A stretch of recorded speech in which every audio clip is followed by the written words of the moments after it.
Everyone is busy going through their busy lives. Sung-woo steps out of a crowded bus. He seems to be pretty exhausted from his travel. He has to go through this rough bus travel daily because he's commuting from his home. His friend Han-ho makes fun of him because Sung-woo completed his harsh military service as a Special Forces Reserve Sergeant, and now he can't even bear 2 hours of commute. Sung-woo gets back at Han-ho by reminding him that he did not even complete his military service because of a girl, Mi-young.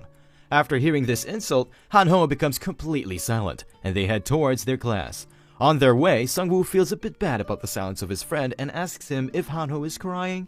Han-ho points towards the sky at the top of the library building and tells Sung-woo that he saw a message in the sky saying "downloading monsters," and that message disappeared after the timing reached 100%.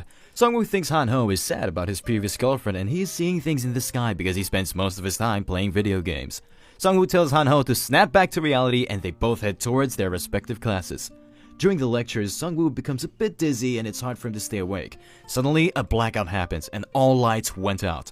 A system message popped up in front of everyone in the class. It was written in the system message to pick a class which can help them in the apocalypse.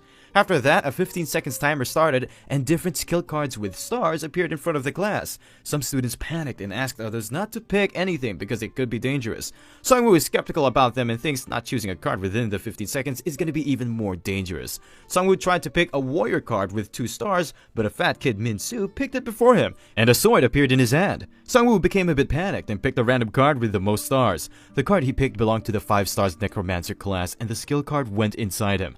After the timer was up, Sung-woo and the fat kid Min-soo were the only ones who had chosen any cards. The fat kid Min-soo is amazed by his new sword. After a while, a student rushes into class and there's a small monster on his back which looks like a goblin, and he's constantly stabbing the shoulder of the student who is crying for help. He keeps crying for help until the goblin kills him in cold blood.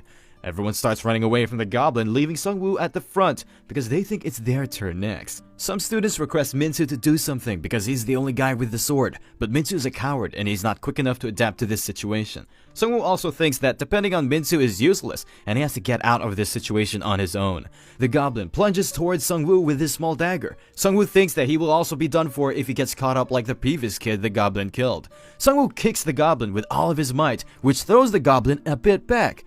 Sung-woo realized that the goblin barely felt like it was 30 pounds, and he can easily kill it.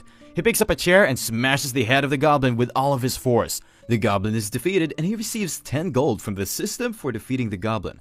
Everyone is shocked after watching this. Sung-woo is quick to adapt to the situation and realizes that the world has fused with the game. While Sung-woo is busy understanding the current situation, a system message pops up which tells Sung-woo that he can command the dead under his authority.